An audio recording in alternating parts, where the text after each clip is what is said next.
There's a certain sound a house makes when it's truly empty. It's not just silence. Silence is peaceful. This was a hollow sound. The kind where the tick of the grandfather clock in the hallway doesn't mark time passing, but just echoes, reminding you that you're the only one there to hear it. I was sitting at my kitchen table, the one Michael and I had sanded and stained ourselves 30 years ago, its surface a map of countless family meals, homework assignments, and late-night cups of tea. Quick pause. Before we continue, tell us where in the world are you watching from? If you're enjoying these stories, make sure to hit subscribe, because tomorrow's episode is absolutely mind-blowing. The envelope in my hands felt heavy, though it only contained a single sheet of paper. The final bank statement, the one that confirmed what I already knew in the pit of my stomach. The money was gone. All of it. It's funny, isn't it? How your life can be split into a before and an after by a single moment. Before the diagnosis, before the accident, before the betrayal. For me, that line is drawn right through the heart of this kitchen on an ordinary Tuesday that turned out to be the last day of my old life.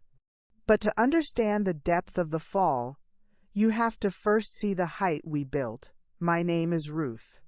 I'm 53 years old, and for most of my life, I believed that family was the ultimate shelter, the one fortress that would never be breached.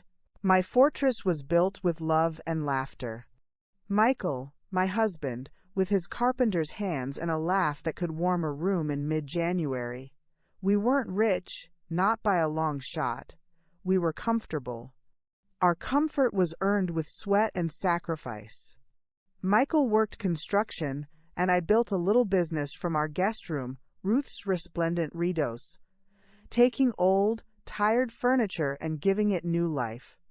We scrimped, we saved, we put every extra penny away. For our future, for a rainy day. The rain came, as it always does, but not in the way we expected. It was a storm called pancreatic cancer, and it took Michael from me in 6 brutal months. The foundation of my world crumbled. The sound of that emptiness started then, after the last casserole dish was returned, after the last well-meaning friend said, "Call me if you need anything," and the phone stayed silent. The only thing that kept me going, besides my work, was my family, my sister, Sarah, and her boy, Leo. Leo, oh Leo, he was the son we never had. From the moment he could walk, he was trailing after Michael in the workshop, his little face serious as he handed over tools. "Uncle Mike," he'd say, "teach me." And Michael, his heart so full, would. After Michael was gone, Leo became my anchor. He'd come over on Saturdays, just like he had with Michael, and help me with the heavy lifting for my furniture business. He'd fix a leaky faucet, mow the lawn, and stay for dinner, his presence filling a tiny corner of the vast, quiet emptiness of the house. "Aunt Ruth," he'd say, his voice so much like his uncle's it sometimes made my heart ache, "you can't eat canned soup again. Let me take you to the diner." He was charming, full of big ideas and even bigger dreams. He had a smile that could disarm a bomb, and he always knew just what to say. I remember one evening, we were sitting right here at this table. I was working on the books for the business, and he was sketching on a napkin some idea for a new app, a new business venture. "You work too hard, Aunt Ruth," he said, looking at the columns of numbers in my ledger. I smiled, a tired smile. "It's how your uncle, Mike, and I built this life, Leo. Hard work. There's no substitute." I know," he said, leaning forward, his eyes alight. "But it's a different world now. You gotta be smart, not just hardworking. You gotta have leverage. You gotta make your money work for you." It sounded like something he'd read in a finance blog. I patted his hand. "My money works just fine sitting in that savings account, Leo. It's safe. He'd just shaken his head, a fond, almost pitying look on his face. Safe is just another word for stagnant, Aunt Ruth. But don't worry. When my big idea hits, I'm going to take care of you. You'll never have to sand another piece of wood in your life. I laughed. And what would I do with myself all day? No, thank you. I like my work. That was Leo. Ambitious, loving, but with a restless energy that sometimes made me nervous. He'd had a few small businesses before a dog walking service in high school, a failed t-shirt printing gig in college, a food truck that lasted 6 months. Each one was going to be the one. Each one fizzled out. But I never doubted his heart. He was family. My sister, Sarah, his mother, would sometimes call me, her voice laced with that particular worry only a mother can have. Ruth, is he okay? He seems so stressed. He borrowed money from us last month for marketing, and now he's talking about investors. He's a young man finding his way, Sarah. I'd reassure her. He's got a good heart. He'll find his footing. And I believed it. I believed in him. My other pillars, my true confidantes, were my aunts, my mother's sisters, Auntie Grace and Auntie Clara. We had a standing lunch date every Sunday. Auntie Grace, who is 72 going on 50, with a cloud of soft white hair and eyes that have seen too much sadness but still choose to sparkle. She's the heart of our family. Then there's Auntie Clara, 75, sharp as a tack and with a tongue that could slice through steel. She's the spine. It was at one of these lunches, about a month before the world turned upside down, that I first mentioned Leo's latest venture. We were at our usual booth at the little cafe downtown. Auntie Grace was admiring a new brooch she'd found at a flea market, and Auntie Clara was dissecting the menu as if it were a legal document. The chicken salad was dry last time, Grace. I'm telling you, they've changed suppliers. It's a sign of bail. Decline. Oh, hush, Clara, Auntie Grace said, waving a hand. It's perfectly fine. Ruth, dear, you're looking tired. Are you sleeping? Before I could answer, Auntie Clara peered at me over her glasses. She's not sleeping because she's working too hard. That online business is going to be the death of her. You need to hire help. I have help, I said. Leo comes over most Saturdays. He's been a godsend, really.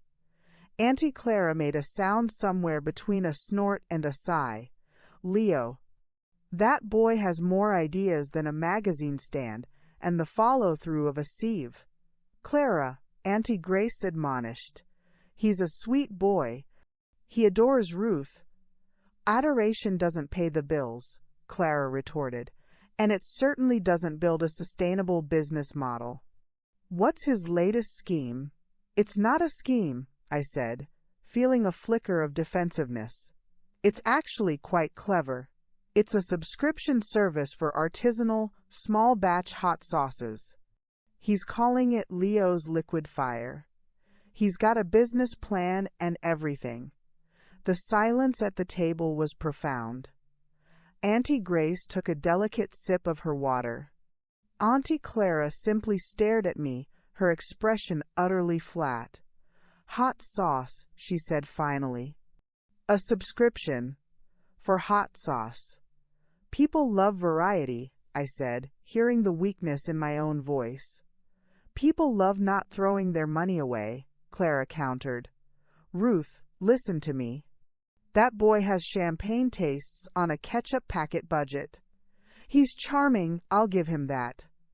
But charm is the currency of scoundrels and politicians. You keep your money far away from his hot sauce. Auntie Grace reached over and patted my hand. I'm sure he means well, dear. He's just enthusiastic. I nodded, pushing Clara's warning to the back of my mind. She was just being her usual, cautious self. She didn't understand Leo's generation, their entrepreneurial spirit. She didn't see the love in his eyes when he talked about making me proud. That was the foundation, you see. It was built on a lifetime of love, on memories of a little boy with scraped knees and a heart full of love for his aunt. It was built on the ghost of my husband, who had loved that boy like his own. It was built on the belief that blood is thicker than water, and that trust, once given, is a bond that cannot be broken. I was so naive. I didn't know then that the very person I saw as my anchor was already secretly chiseling away at the stones of my fortress, preparing to bring the whole thing down around my ears. The hollow sound in my house. It wasn't just the absence of Michael, it was the premonition of another, deeper loss to come. And it all started with a phone call on a perfectly ordinary Tuesday afternoon. The phone rang, shattering the comfortable quiet of my workshop. I was in the middle of applying a coat of linseed oil to an oak dresser, the rich, nutty smell filling the air, the wood grain deepening under my brush. It was a soothing, rhythmic process. Stroke, wipe, admire. Stroke, wipe, admire. I almost didn't answer, my hands covered in a thin sheen of oil, but something made me wipe them on my rag and pick up. Aunt Ruth? It was Leo. His voice was different, not the usual confident, breezy tone. This was strained, tight. The sound of someone trying very hard to sound normal and failing miserably. Leo, honey, are you all right? You sound funny. A short, hollow laugh. Funny ha-ha, or funny weird. Funny I've got a cold weird. Or maybe funny I've got a problem weird. Which is it? He sighed, a long, shuddering sound that traveled down the phone line and wrapped around my heart. The second one. Look, Aunt Ruth, I hate to even ask this. I feel like such a failure. You are not a failure, Leo. Don't you ever say that. What's going on? It's the business. Liquid fire. He paused, and I could almost hear him gathering his courage. I had a deal, a huge deal. With Gourmet Galaxy, that big specialty food chain, it was all set. They loved the samples, loved the branding. It was a 5-year exclusive distribution contract. It was going to change everything. My grip tightened on the phone. Had? Past tense? They pulled out this morning. Some corporate merger. They're streamlining their suppliers. They're going with some big, established brand from Mexico. I'm sunk, Aunt Ruth. I've invested everything. My savings, a loan from my parents. I've got invoices from the pepper farmers, the bottling plant. I've got 12,000 bottles of custom hot sauce sitting in a warehouse, and no one to sell them to. Oh, Leo, my heart ached for him. I could picture his face, the devastation in his eyes, all that hope, all that work, crumbling. The thing is, he continued, his voice dropping to a near whisper, the bottling plant. They want final payment, $35,000. By the end of the week, or they're going to put a lien on everything. And they'll sell the inventory to recoup their costs for pennies on the dollar. I'll lose it all. I'll be bankrupt before I even really started. $35,000, the number hung in the air between us, immense and suffocating. It was a lot of money. Not all my savings, but a significant chunk. The chunk Michael and I had put away for a new roof. For emergencies. Leo, that's a lot of money. I know it is. And I would never ever ask if I had any other option. But you're my last resort, Aunt Ruth. You're the only one who believes in me. His voice broke. I have a plan. I'm not just asking for a handout. This is a loan. A short-term bridge loan. I've already got meetings set up with 3 other distributors. This gourmet galaxy thing is a setback, not the end. I can sell this. Inventory. I know I can. I just need to buy myself a little time. 60 days, 90 tops. I'll pay you back every cent, with interest. I'll sign anything you want. A formal agreement, whatever. He sounded so desperate, so sincere.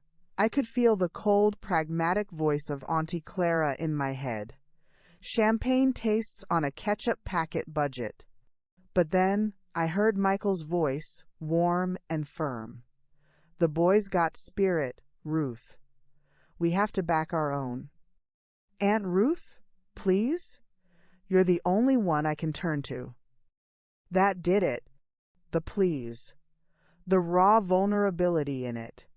He wasn't the confident entrepreneur now. He was my nephew, the little boy I'd bandaged and fed and loved.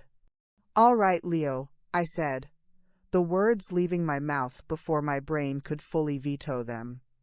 All right. We'll figure it out. The relief on his end was a palpable physical force. Oh, thank you. Thank you, Aunt Ruth. You won't regret this, I promise.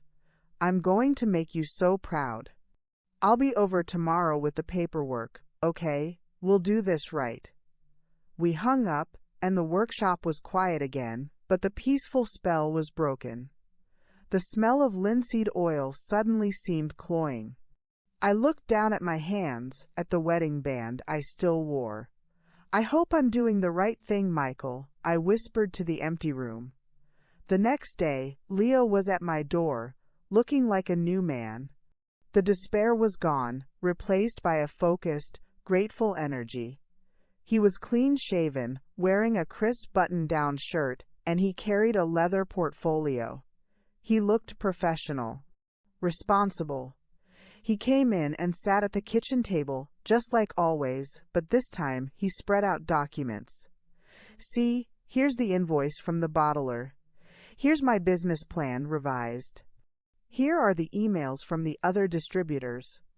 And I had my friend who's in law school draw this up. He slid a typed document across the table to me. It was a promissory note. I scanned it.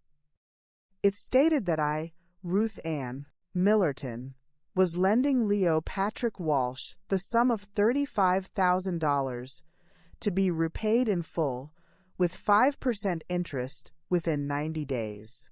It had a place for both our signatures and for a witness. See? It's official, he said, his eyes earnest. This isn't just a family favor. This is a business transaction. I respect you too much for it not to be. That line, I respect you too much, it disarmed me completely. It made me feel like a savvy business partner, not a soft-hearted aunt being taken advantage of. It looks very thorough, Leo. It is, and I'll have the money back to you before you know it. This is just a temporary patch. I nodded slowly. All right, then. He produced a pen. I signed my name on the line. He signed his with a flourish. We needed a witness. As if on cue, my neighbor, old Mr. Gable, was walking his ancient terrier past my kitchen window. I waved him in. Mr. Gable, would you mind witnessing our signatures on a document? It's a loan for Leo's business. Mr.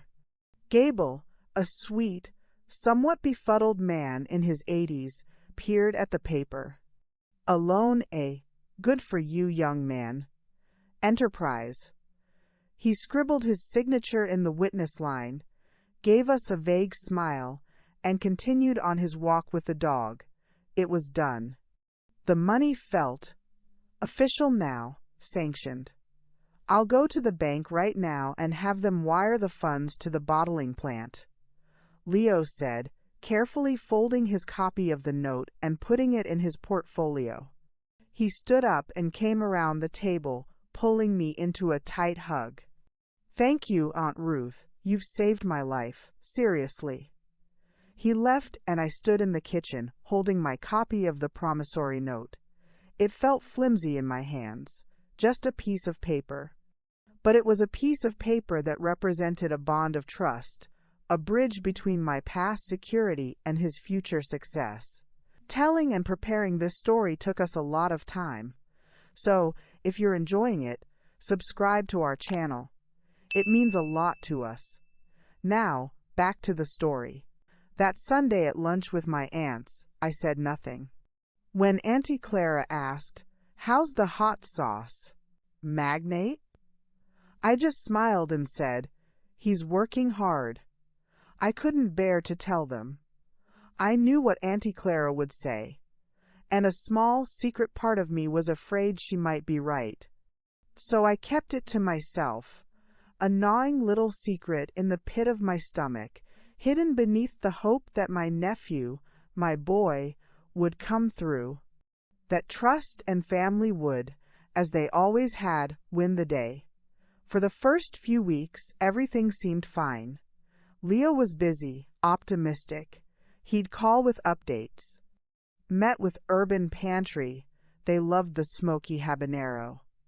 Having a call with a big online retailer next week. The 90-day mark came and went, but he assured me the deals were just taking longer to finalize than expected.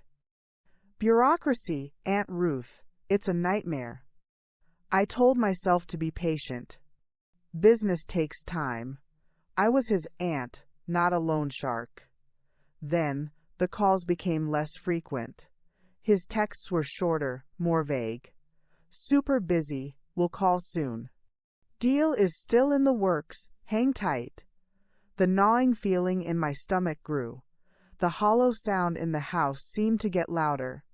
The foundation of trust I had built my world upon was beginning to develop a hairline crack, a fissure so fine I could almost pretend it wasn't there. But it was, and it was about to split wide open. The 90-day mark on the promissory note came and went with the quiet uneventfulness of a cloud passing in front of the Sunday. I remember the date clearly. It was a Thursday. I'd circled it on the kitchen calendar in light pencil, a faint, almost apologetic mark that I could easily erase if needed. I didn't call him. I was determined not to be the nagging, anxious aunt. I told myself that business was complicated, that deals took time, that he was a man of his word. The note was just a formality, after all.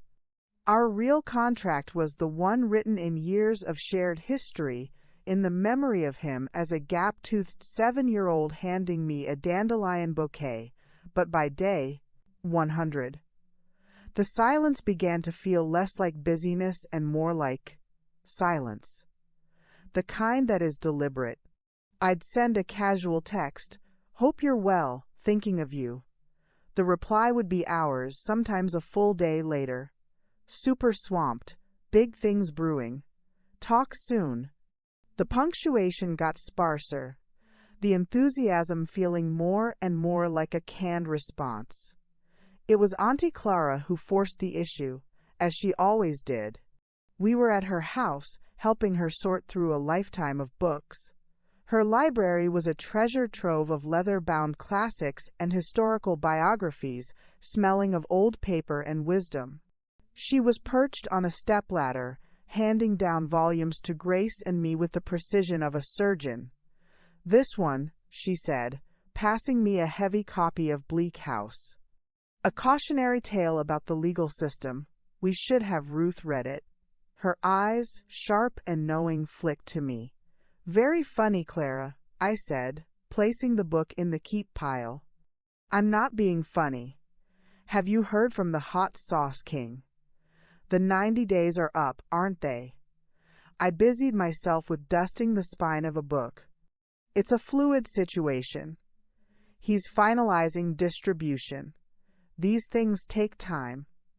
"Fluid situation," Clara repeated, her voice dripping with skepticism. "That's what they called the Titanic after it hit the iceberg. It was a fluid situation right up until it wasn't." "Clara, don't be morbid. Auntie Grace chided gently from the other side of the room, where she was carefully wrapping china in tissue paper. I'm sure Leo is doing his best. He's a good boy. He is a 30-year-old man, Grace, Clara retorted, descending the ladder.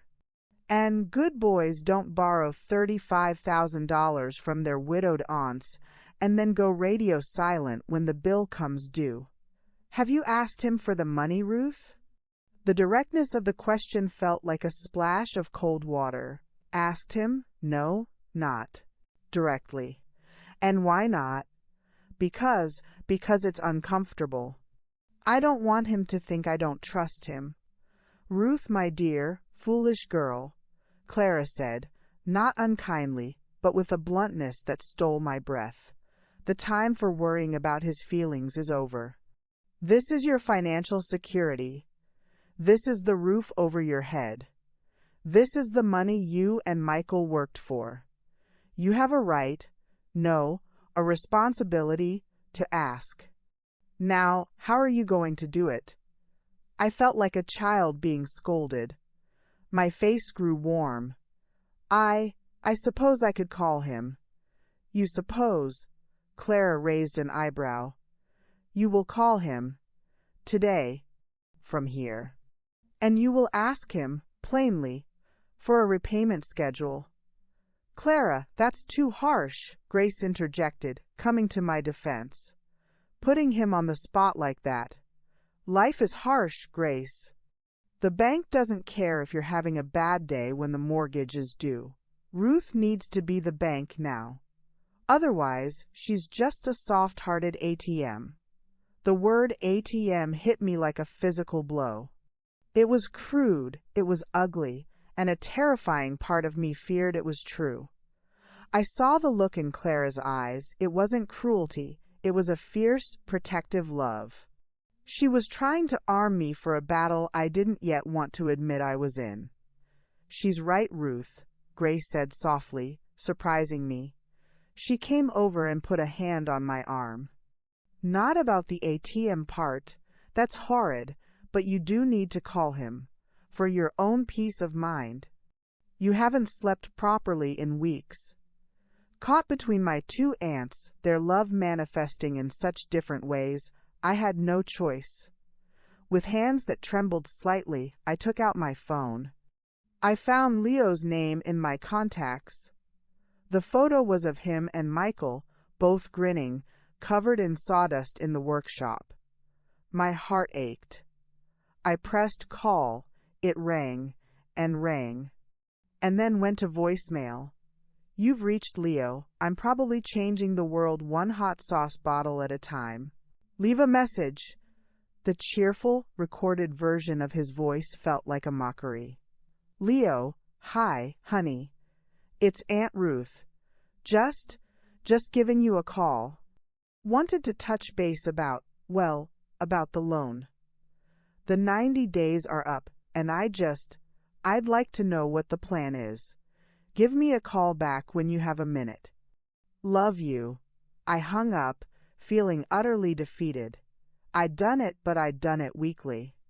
I'd couched my demand in softness, in a touch base, and a love you.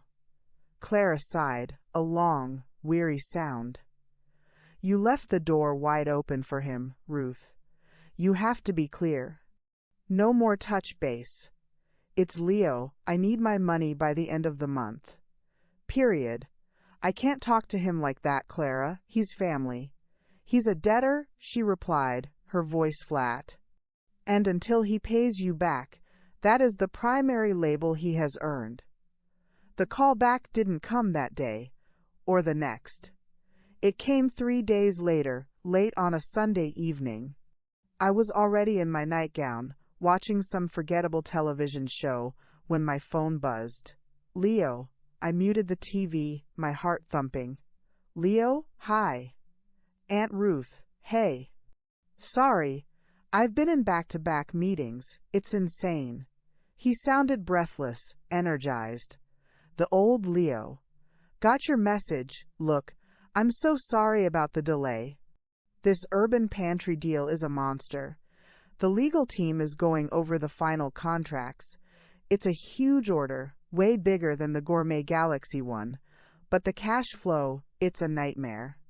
They don't pay until 60 days after delivery. It's standard, but it kills my liquidity. The jargon flowed so easily. Liquidity, cash flow, legal team. It was meant to impress and to intimidate, to make me feel small and financially ignorant. I see, I said, my voice quiet. So, the repayment? Right, of course. Here's the thing. The moment this first payment from Urban Pantry hits my account, you are my absolute first priority. I'm talking a wire transfer the same day, but I need to get the product to them first. I'm looking at maybe 6 more weeks. Can you float me till then? I promise you'll have every penny plus the interest. I just need a little more runway. Runway. Another word from his entrepreneurial lexicon. He made it sound so temporary, so reasonable. Just a little more runway for his plane to take off. The part of me that was his aunt, the part that had wiped his tears and cheered at his graduations, wanted to say, "Of course, honey. Take your time." But the part of me that was Michael's widow, the woman who balanced her own books and knew the value of $1, heard Clara's voice in my head. "You have to be the bank." "Leo," I said, trying to keep my voice steady. "I need something more concrete than that. A specific date.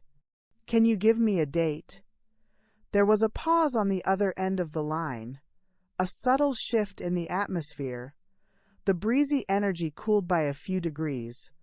"Aunt Ruth, I wish I could. But this business. It's not like clockwork. It's fluid. I'm giving you my best estimate. 6 weeks. Early November at the latest. I'm good for it. You have the note." The note. That flimsy piece of paper witnessed by a half-blind neighbor. It suddenly felt less like a legal document and more like a prop in his performance. "All right," I said, my resolve crumbling under the weight of my own discomfort. 6 weeks. But please, Leo, keep me posted. I will, I promise. And thank you for being so understanding. You're the best. Gotta run. Another call coming in. Love you." He was gone. The line went dead.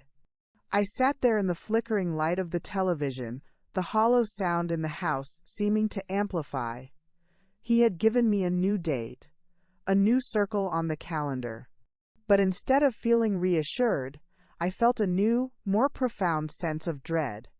The first crack in our foundation had just been papered over with a promise that felt, in my bones, as insubstantial as smoke.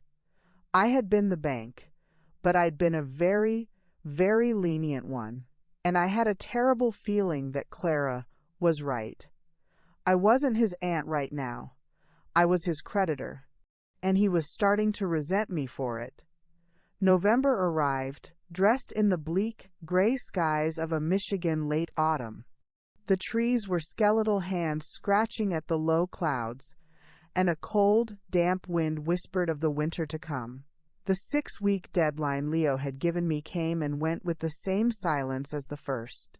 This time, there was no phone call, no text explaining the delay.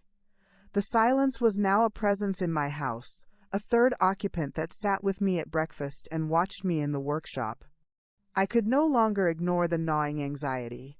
It had grown from a whisper to a constant, grating roar in my ears. I tried to rationalize. Maybe the deal fell through. Maybe he's too ashamed to call. Maybe he's just busy. But the excuses rang hollow, even to me. The loving aunt was being slowly suffocated by the terrified woman who was starting to see the ghost of her own financial ruin. It was the first week of December when I finally broke. A notice came in the mail from my homeowner's insurance. The annual premium was due. It wasn't a huge amount, but it was a scheduled expense, one I'd always paid from the interest accrued in my savings account. The account that was now $35,000 lighter. A cold sweat broke out on the back of my neck. I went to my desk, my hands trembling as I booted up my ancient computer. I needed to see it. I needed to look at the numbers, to confirm the reality I'd been avoiding. I logged into my online banking, the process feeling foreign and frightening. Michael had always handled this. After he was gone, I'd learned, but I rarely looked, content in the knowledge that the safety net was there. The screen loaded. There was my checking account, with its familiar, modest balance for monthly bills, and there was my savings account. I clicked on it. The world tilted. The balance wasn't just low, it was wrong, catastrophically wrong. According to the screen, my savings account held a balance of $187.42. That was impossible. Even after the $35,000 to Leo, there should have been over $20,000 left. The money from Michael's life insurance, the money for my retirement, the money for a new roof. My breath hitched in my throat. I scrambled for the statements, my heart hammering a frantic, panicked rhythm against my ribs. I hadn't gotten a paper statement in months. I'd gone paperless, on Leo's advice. It's better for the environment, Aunt Ruth, and it's more secure, he'd said, helping me set it up on my laptop one Saturday. More secure. The words echoed in my head, now sinister. With fumbling fingers, I navigated to the digital statements. I downloaded the PDF for the last 6 months. I saw the initial healthy balance. I saw the single large outgoing wire transfer for $35,000 to Leo's Liquid Fire LLC. And then I saw them.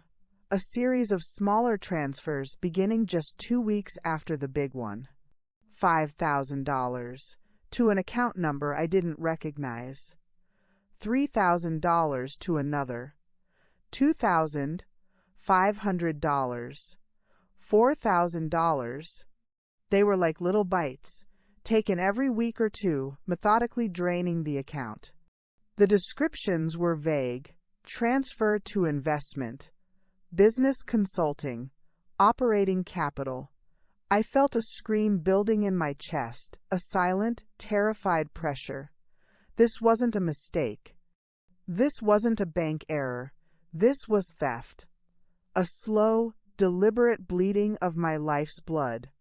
How had he done this? I never gave him my online banking password. I never, and then I remembered. A few months back, my laptop had been acting strangely, running slow. Leo had offered to take a look. "I'll clean it up for you, Aunt Ruth, get it running like new." He'd taken it for an entire afternoon. He could have installed a keylogger. He could have saved my passwords. The thought was so vile, so calculating, that I physically recoiled from the computer screen. I stumbled to the phone, my vision blurring with tears of pure panic. I didn't call Leo. I called the only people I could trust. Auntie Clara. I choked out when she answered. Can you and Grace come over? Right now? It's an emergency." I didn't have to explain. She heard the sheer, undiluted terror in my voice. "We're on our way." They arrived within 20 minutes. I was sitting at the kitchen table, the printed bank statements spread out before me like a map of my own destruction. I couldn't even speak. I just pointed a shaking finger at the papers. Auntie Grace gasped, her hand flying to her mouth as she scanned the numbers. "Oh dear God. Ruth, what is this?" Auntie Clara was silent. She picked up the statements, her eyes scanning them with the cold, analytical focus of a detective. She didn't flinch. She didn't gasp. Her face hardened into a mask of grim fury. "He's cleaned you out," she said, her voice dangerously quiet. "Every last dime." "How could he?" I whispered, the tears finally falling. "How could he do this? He hugged me. He told me he loved me. He ate at my table. Because he is a snake, Clara said, dropping the papers back onto the table as if they were contaminated. And you were warm, and you trusted him, and that made you the perfect place for him to nest.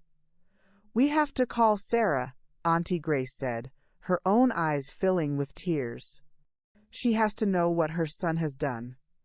No, Clara said sharply. Not yet. Why on earth not?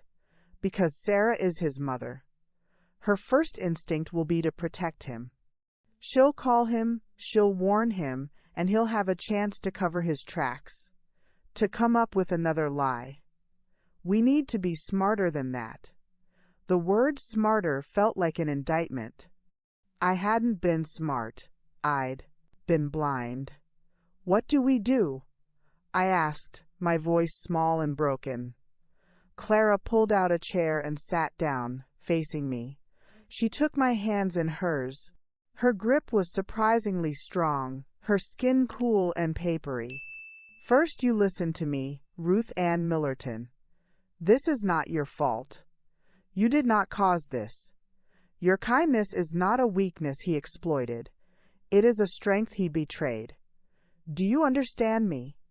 I could only nod, tears streaming down my face. Good. Second, we are going to war. But it is a war of documents and laws and cold, hard facts. Not a family squabble. We need a lawyer. Today. A lawyer? The word was terrifying. It made it all so official, so final. It meant taking the private, shameful betrayal and making it public. What other choice do we have, Ruth? Clara's voice was firm but not unkind. You can't just ask him for the money back. He's already shown you what his promises are worth. You have the promissory note for the $35,000. That's your weapon. But these other transfers, we need to find out where that money went. A lawyer can subpoena his accounts. The thought of subpoenas, of courtrooms, made me feel sick. I can't afford a lawyer, Clara. He took all my money. You have the house, she said quietly. We can take out a small home equity loan. Grace and I will help. This is an investment in getting your life back. I looked from Clara's determined face to Grace's tearful, supportive one. I was adrift in a nightmare, and they were throwing me a lifeline. I had no strength left to argue. All right, I whispered, the word tasting like ash. All right, Clara got on the phone. She had a network, a list of people she knew from her years on various community boards. Within an hour, she had an appointment for the next morning with a lawyer named Angela Morris, who specialized in fiduciary law and civil litigation. That night, I didn't sleep. I lay in the bed I had shared with Michael, staring at the ceiling. The hollow sound in the house was now a deafening roar. It was the sound of betrayal. It was the sound of my own naivete shattering into a million sharp pieces. The nephew I had loved, the boy I had helped raise, was gone. In his place was a thief, a stranger who had looked into my eyes and lied without a flicker of remorse. The unraveling was complete. My family, as I knew it, was gone, and the battle for what was left of my life was about to begin. The law offices of Morris and Associates were on the 10th floor of a glass and steel building downtown. The air smelled of expensive coffee and floor polish, a world away from the familiar, comforting scent of wood stain and linseed oil in my workshop. I felt like an imposter in my simple, best navy blue dress. Auntie Clara, dressed in a severe charcoal gray suit that meant business, sat beside me, a solid, unyielding presence. Auntie Grace, clutching her purse as if it were a lifeline, was on my other side. Angela Morris was not what I expected. She was young, maybe in her late 30s, with a sharp, intelligent face and warm, empathetic brown eyes. She didn't have the predatory air of a television lawyer. She listened. She listened as I haltingly told the whole sordid story, my voice breaking when I got to the part about the bank statements. I showed her the promissory note and the printed records of the unauthorized transfers. When I finished, there was a long silence. Angela steepled her fingers, her gaze fixed on the documents. "This is a clear case of breach of contract for the $35,000, she began, her voice calm and measured. "The promissory note is valid. The other transfers, however, are more complex. You never gave him explicit permission for those." "Of course not," I said, a flare of indignation cutting through my despair. "I didn't even know about them until yesterday." "He had access to your computer," Clara added. "We believe he may have installed malware to capture her banking credentials." Angela nodded. "That's a criminal matter, computer fraud and identity theft. We can report it to the police, but I must be honest. The chances of a busy district attorney pursuing it vigorously against a family member are mixed. The civil route is often faster and can achieve a similar result, getting your money back." The word police sent a fresh wave of nausea through me. I don't want to send him to jail. I just want my money back." "I understand," Angela said gently, "but we may need the threat of criminal charges as leverage. My recommendation is this: we send a formal demand letter. It outlines the debt from the promissory note and demands the return of the fraudulently transferred funds. We give him a short deadline, 10 business days, to repay the full amount, or we will file a lawsuit for breach of contract and conversion, which is the civil term for theft. We also state that we will be filing a criminal complaint with the police for identity theft and computer fraud." Sometimes, the shock of a formal letter from a lawyer is enough to make people see reason. It sounded so cold, so official. To reduce a lifetime of love into a demand letter and leverage. "But he's family," I whispered, the pathetic, broken record of my heart. Angela's expression softened. "Mrs. Millerton, with all due respect, he stopped acting like family the moment he decided to steal from you. He's counting on that very sentiment to protect him. He's betting you won't fight back." "She's right, Ruth," Clara said, her voice firm. "It's time to stop being his aunt and start being his creditor." I looked at Grace, who gave me a teary, resolute nod. I took a deep, shuddering breath. "All right. Send the letter." The next 10 days were a special kind of torture. Every time the phone rang, my heart leaped into my throat. Every time the mail came, I sifted through it with frantic hands.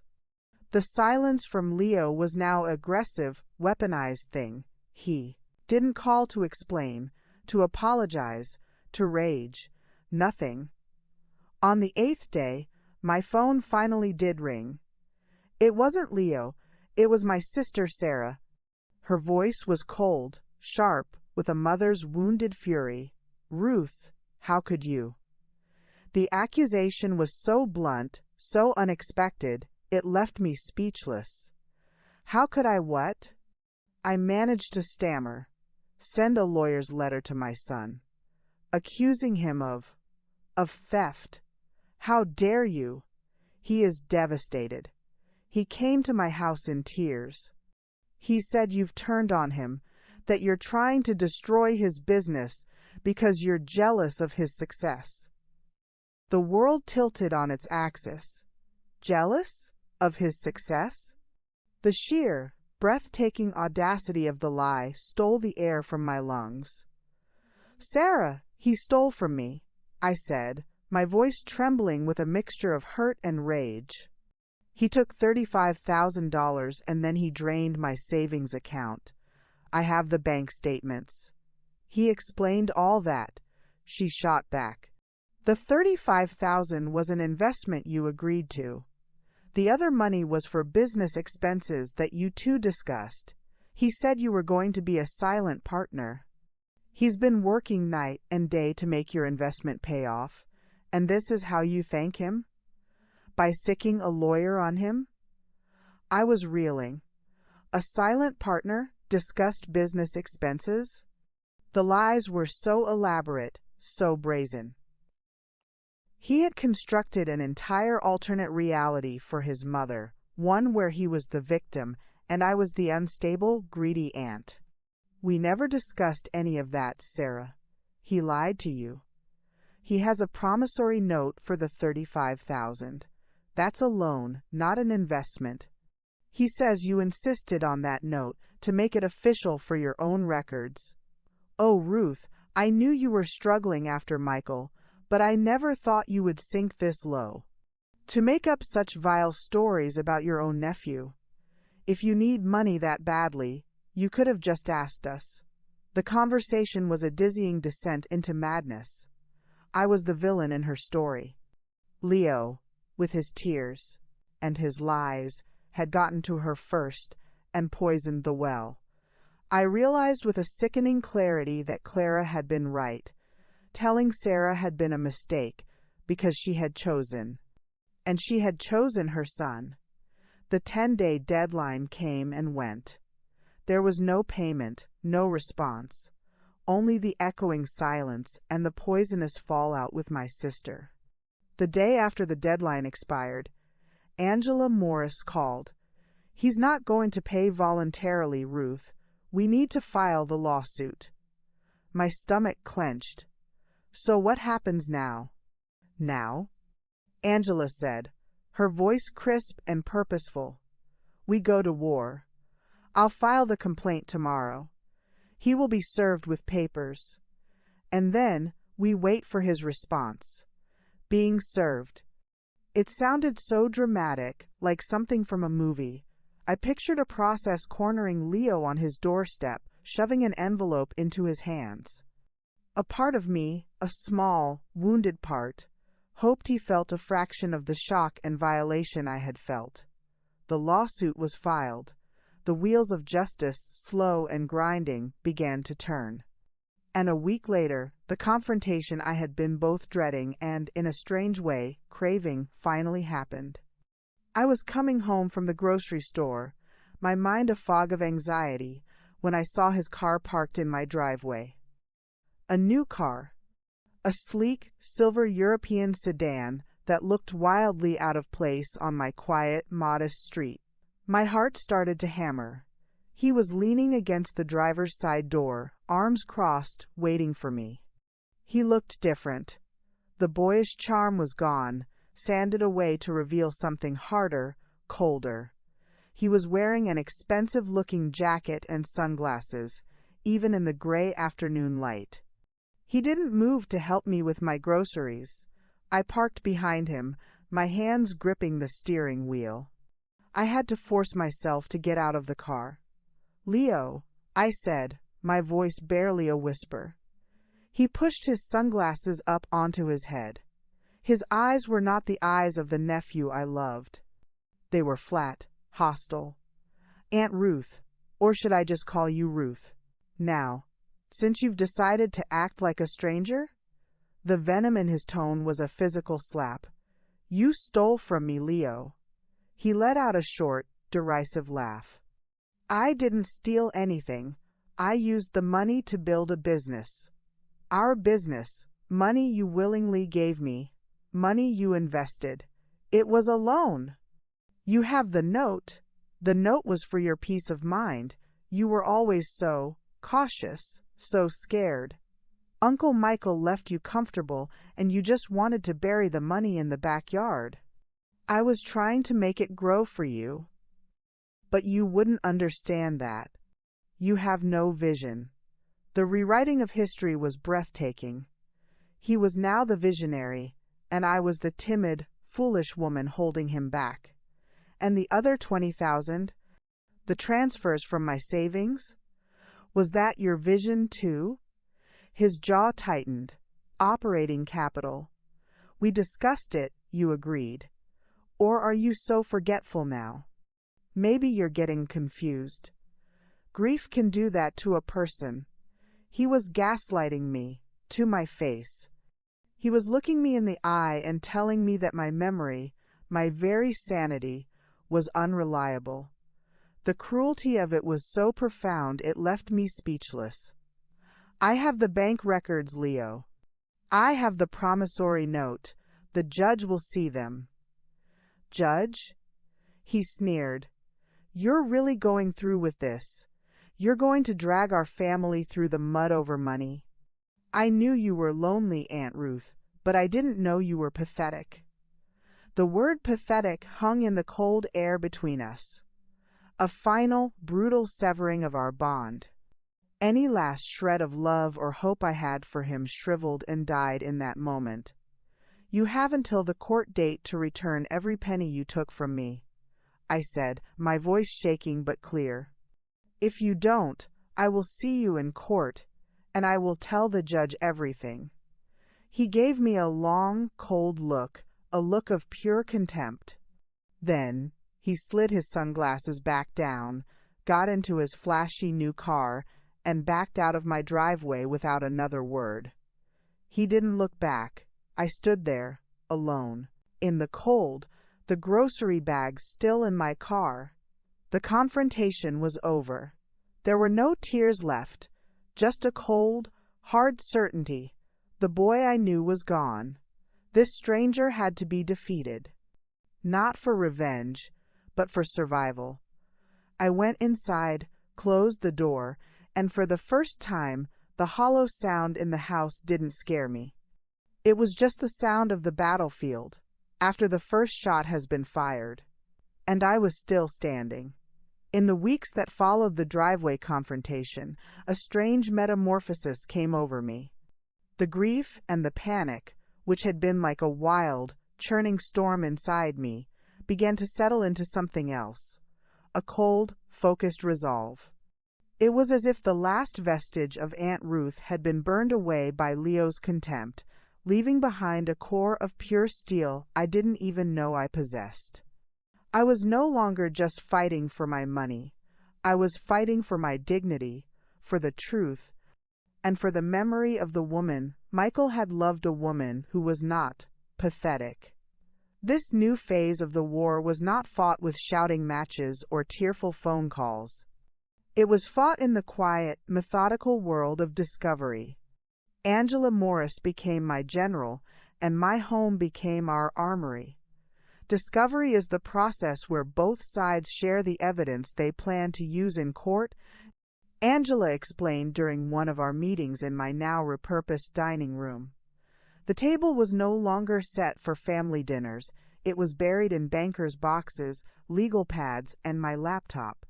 We request documents from them. They request documents from us. It's where cases are often won or lost. Our first task was to respond to Leo's discovery requests. His lawyer, a man named Mr. Sterling, who had a voice like smooth, expensive whiskey, had sent a long list. They wanted every financial record I had for the past 5 years. They wanted my emails and text messages with Leo. They wanted proof of my income and business expenses. It was a fishing expedition, designed to portray me as either financially incompetent or secretly wealthy, and thus unconcerned about the investment. Let them have it all, Angela said, a faint smile on her lips. The more they see of your meticulous bookkeeping, your modest lifestyle, the harder it will be for them to paint you as a greedy or confused old woman. Your honesty is your shield. So, I spent days at the copy shop, a phantom amidst the whirring machines and the smell of hot toner, duplicating a decade of my life. Bank statements, tax returns, receipts for lumber and paint. It was humiliating, laying my entire financial life bare for Leo and his lawyer to pick over. But Angela was right. The records told a story of careful, hard-won stability. There were no luxury vacations, no extravagant purchases. Just the quiet, diligent work of a woman building a life, alone. The second, and more crucial, part of our campaign was the evidence we were gathering against Leo. This was where Auntie Clara became our chief intelligence officer. "Leo has always been a peacock," she declared one afternoon, marching into my dining room command center with a folder tucked under her arm. "And peacocks leave feathers everywhere." She had been busy. Using her formidable network of friends and former colleagues, she had unearthed a trove of information. She had found the public listing for the Isla Azul luxury resorts, where Leo had taken his girlfriend for a week. She had a brochure for Euro Motors, the dealership where he'd leased the silver sedan. Most damningly, she had connected with a disgruntled former associate of Leo's from his food truck days, a young man who was more than happy to share that Leo had a habit of mixing personal and business funds and had a reality distortion field when it came to money. But the real breakthrough came from an unexpected source: old Mr. Gable, my neighbor who had witnessed the promissory note. Angela and I went to visit him at his tidy, slightly musty-smelling house next door. He served us tea in delicate china cups, his hands trembling slightly. "Mr. Gable," Angela began gently, "you remember witnessing a document for Ruth and her nephew, Leo, a few months ago." Mr. Gable's brow furrowed. "Leo, yes, a good boy, always waves. The document, it was a loan, wasn't it, for his business?" "Hot sauce," he chuckled. "Silly idea, if you ask me, but the young people, they have their dreams." My heart sank. His memory was vague. He wouldn't be a strong witness. "But you understood it was a loan?" Angela pressed. "That Ruth was lending him money, not investing in his company." "Oh yes," Mr. Gable said, his eyes clearing for a moment. "A loan. Ruth is careful with her money. Like her husband, Michael, God rest his soul. She wouldn't throw it away on hot sauce." He leaned forward conspiratorially. "Between you and me, that boy talked a mile a minute. Always about big deals, big money. Michael used to say, 'That boy's engine is revving too high for the chassis.' Wise man, Michael. It wasn't a courtroom-ready, dramatic testimony. But it was simple, honest, and it corroborated my story." He remembered the essence: a loan, not an investment. It was a small piece of the puzzle, but it felt solid. The most emotionally difficult task was gathering my own correspondence. Angela had me print out every text message and email I had ever exchanged with Leo. Sitting at my computer, scrolling back through years of messages, was a journey through a ghost world. There were the old messages, filled with warmth, photos of a piece of furniture I'd finished, him asking for my meatloaf recipe, plans for Christmas. Then the messages shifted. The requests for advice became less frequent. The tone became more transactional. And then the messages from the period of the loan. My anxious, carefully worded texts, his breezy, evasive replies. Reading them now, with the benefit of hindsight, the manipulation was so clear. The love bombing followed by the slow withdrawal. It was a textbook case. I had to stop several times, my vision blurring with tears. It was like conducting an autopsy on a relationship. I was dissecting the corpse of my bond with my nephew, and the cause of death was unequivocally his greed. Throughout this entire grueling process, my aunts were my sustenance. Auntie Grace came over every other day with a casserole or a pot of soup, fussing over me, making sure I was eating. She never once said, "I told you so." Her support was a soft, warm blanket in a very cold world. Auntie Clara was my drill sergeant. She reviewed documents with me, helped me organize the boxes, and offered blunt, unvarnished commentary. "See?" she'd say, pointing to a text where Leo talked about making your money work for you. He was grooming you, setting the stage. He's smarter than I gave him credit for. A sociopath with a plan. The word sociopath sent a chill through me, but I was starting to believe it. The final piece of our armory was the subpoena Angela drafted for Leo's financial records. We were going to trace every dollar he had taken from me. The resort, the car, the jewelry, we were going to lay it all bare and prove it wasn't for operating capital. It was for his own vanity. The day the subpoenas were issued felt like a turning point. We were no longer on the defensive, we were taking the fight to him. We were armed with truth, with documents, with the testimony of a forgetful but honest old man, and with the unshakable solidarity of two fierce old women. I looked around my dining room, at the boxes of evidence, the highlighted documents, the timeline of betrayal we had pinned to a corkboard. This wasn't just a room in my house anymore. It was a monument to my resilience. The hollow sound was gone, replaced by the purposeful rustle of paper and the determined click of a keyboard. I was ready. Let him come with his lies and his lawyer. We had built an armory of truth, and it was impregnable. If I thought the quiet after the Prague 20 loan was deafening, it was nothing compared to the silence that descended after we filed the lawsuit. It wasn't just an absence of sound, it was a presence, a solid wall that had been erected around my entire family.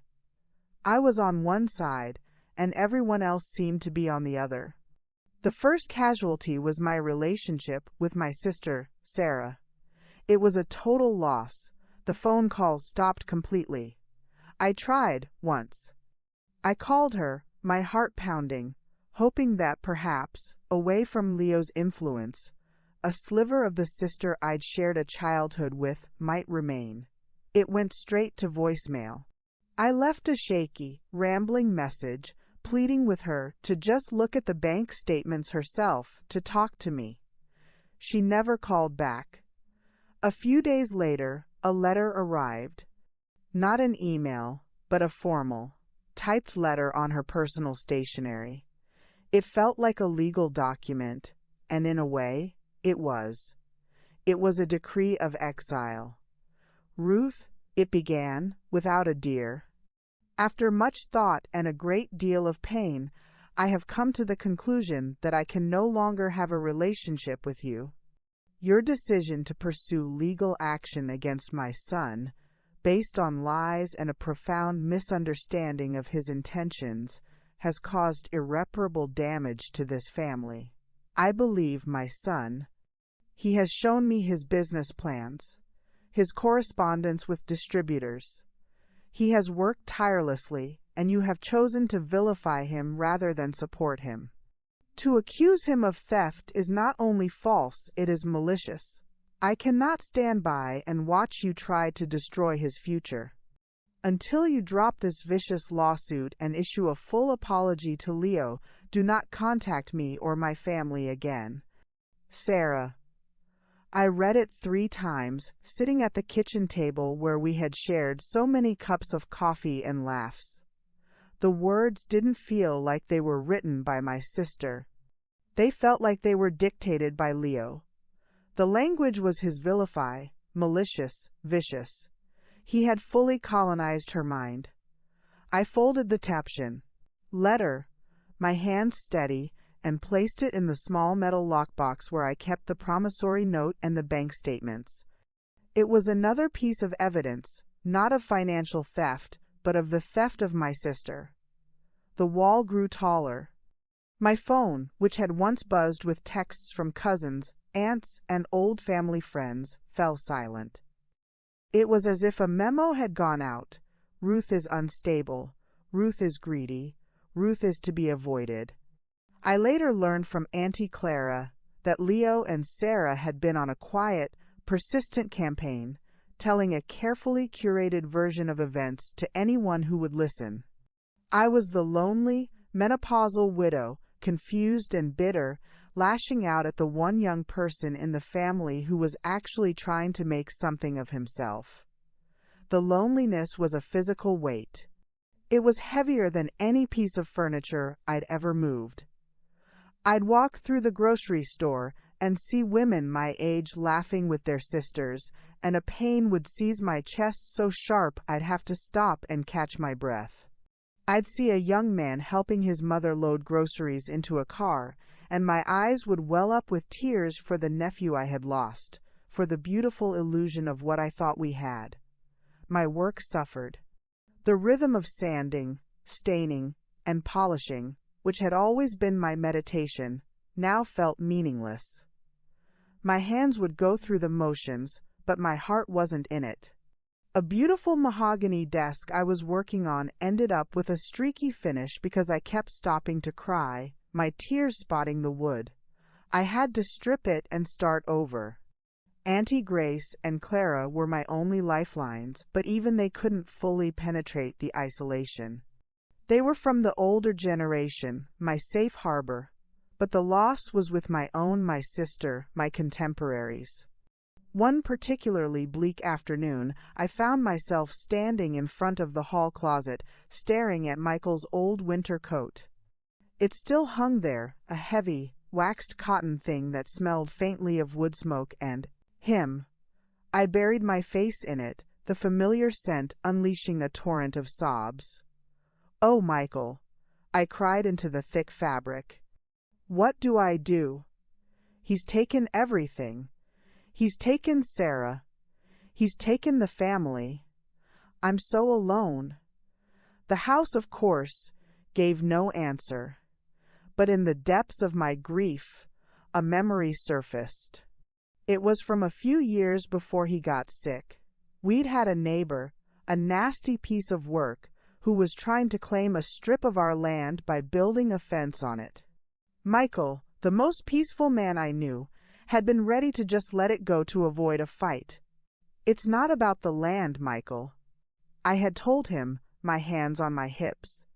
"It's about the principle.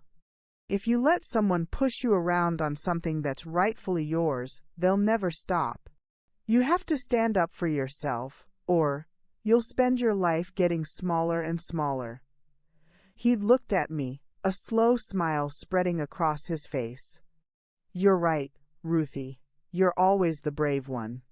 You're the brave one." The memory was like a splash of cold water. He had believed that about me. He had seen a strength in me that I had forgotten. Letting Leo win, letting him steal my money and my family without a fight, would be a betrayal of that woman, the woman Michael had loved. I would be getting smaller and smaller until there was nothing left. I let go of the coat and wiped my face. The wave of self-pity receded, replaced by a clean, cold anger. This wall of silence wasn't just a punishment, it was a tactic. It was meant to isolate me, to make me feel crazy, to wear me down until I gave up. Leo and Sarah were counting on my love for family to be my weakness. They were betting that the pain of exile would be greater than my desire for justice. Well, I would not be worn down. If the price of my truth was my place in this corrupted version of my family, then it was a price I would pay. The loneliness was terrible, but the alternative living a lie, pretending I was the one at fault, allowing Leo to triumph, was a far worse fate. It would be a slow, soul-crushing death. I walked back into my dining room command center. I looked at the boxes of evidence, at the timeline of betrayal. This wasn't just about money anymore. This was about refusing to be erased. This was about standing up for Ruth Millerton, the woman who built a business with her hands, who loved fiercely, and who was, damn it, brave. I picked up the phone and called Angela Morris. "Angela," I said, my voice clear and steady for the first time in weeks. "What's next? What's the next move?" There was a slight pause on the other end, a hint of surprise at my tone. Well, we've received their response to our discovery requests. It's sparse. They've provided a few emails that they claim show a partnership, but they're taken out of context. And they've objected to most of our requests for Leo's financial records. They're claiming it's a fishing expedition and an invasion of privacy. Can they do that? I asked, the old fear trying to resurface. They can try, Angela said, a hint of steel in her voice. But a judge will likely compel them to produce the records, especially given the evidence of the unauthorized transfers. It's a stalling tactic. They're trying to run up your legal bills and drain your will to fight. They've already tried to drain my will, I said, thinking of the wall of silence. It didn't work. What do? We file a motion to compel. We force the issue. It will cost a little more, but it shows the court and them that we are not backing down. Do it, I said without hesitation. File the motion. I hung up the phone and looked out the window at the gray, late winter sky. The wall of silence was still there, tall and imposing. But I was no longer standing alone at its base, weeping. I was gathering my tools. I was going to break it down, brick by brick, with the sledgehammer of the truth. The loneliness was still there, a cold companion, but it was no longer my master. It was just the weather, and I was building a shelter that could withstand any storm. The legal process, I was learning, was less a sprint and more a grueling, bureaucratic marathon run in quicksand.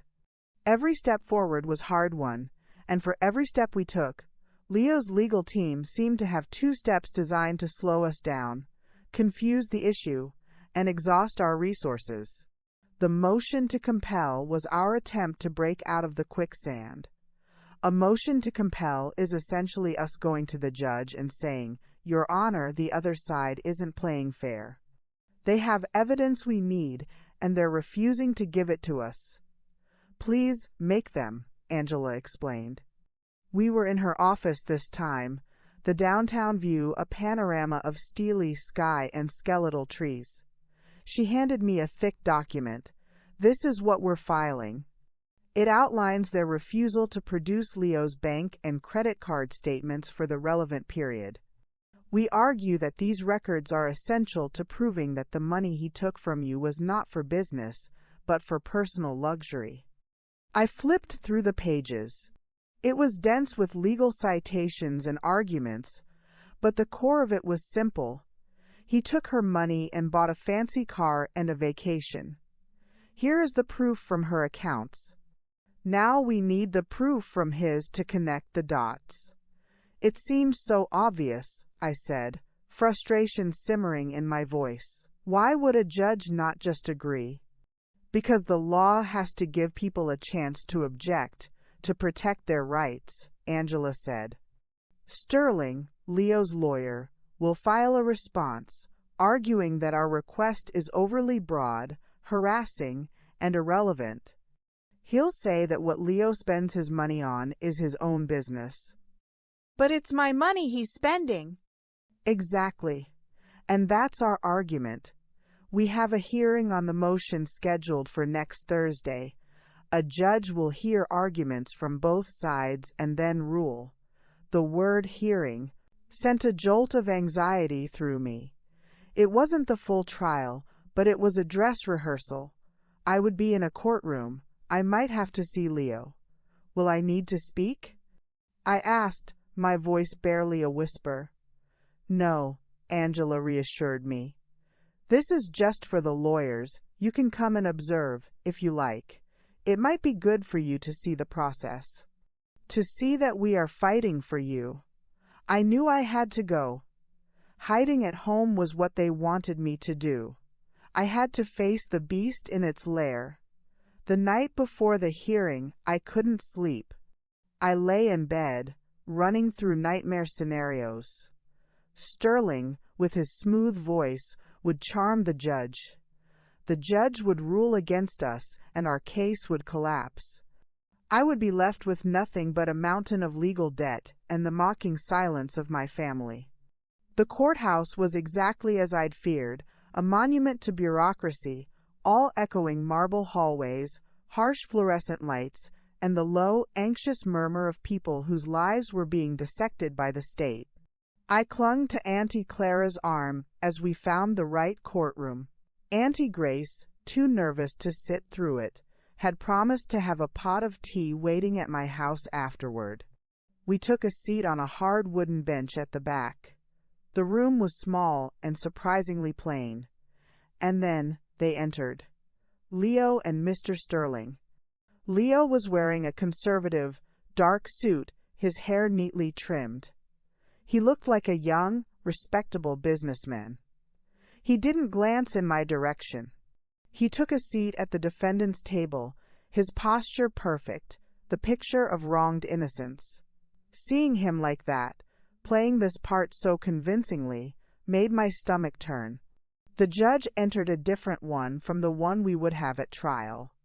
A man named Judge Thompson with a weary expression. The hearing began, and it was nothing like the dramatic courtroom scenes on television. It was dry, technical, and mind-numbingly dull. Angela and Mr. Sterling approached the bench and spoke in low, measured tones about discovery scope, burden, and proportionality. But then Angela spoke up, her voice clear and confident. Your Honor, the plaintiff is a 53-year-old widow who ran a small business from her home. The defendant, her nephew, took advantage of that relationship to gain access to her finances. He first obtained $35,000 under the pretense of a business emergency, documented by a promissory note. Then, he systematically drained her life savings through a series of unauthorized transfers. We have the records showing those funds were transferred to his account. We have records showing immediate subsequent payments to a luxury resort, a high-end car dealership, and a jewelry store. The defendant claims these were all legitimate business expenses. We are simply asking for his financial records to test that claim. If he spent the money on hot sauce peppers and bottling supplies, as he claims, his records will show that.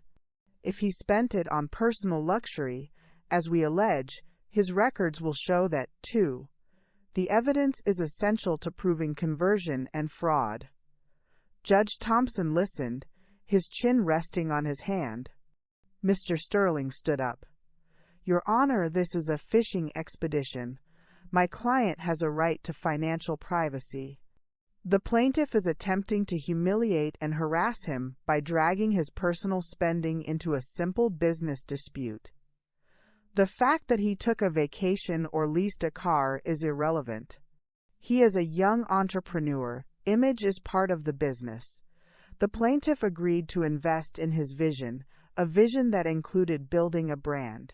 Now that the business has faced setbacks, she regrets her decision and is trying to recast a failed investment as theft. I gripped the edge of the bench, my knuckles white. The lies were so smooth, so plausible. Judge Thompson sighed, a man who had heard it all before. Counselor, he said to Mr. Sterling, if the defendant claims the plaintiff's money was used for business and the plaintiff has evidence suggesting it was used for personal items, the defendant's financial records are indeed relevant to determining the truth. The motion to compel is granted. The defendant will produce all bank and credit card statements for the period in question, from 3 months prior to the first transfer to the present date, for in-camera review by this court. I will determine what is relevant and must be disclosed to the plaintiff. It was a victory, a small, technical, but crucial victory. The judge had seen through Sterling's smokescreen. He was going to look at Leo's records himself. We stood as the judge left the room. Leo and Sterling were gathering their things. As they turned to leave, Leo's eyes finally met mine. The mask of the respectable businessman slipped for just a fraction of a second, and I saw it a flash of pure, undiluted hatred. It was gone in an instant, replaced by a cold blankness, but I had seen it. The boy was gone. Forever. Outside the courtroom, Angela was pleased. "This is excellent, Ruth. The judge wouldn't have granted this if he didn't think there was merit to our claim.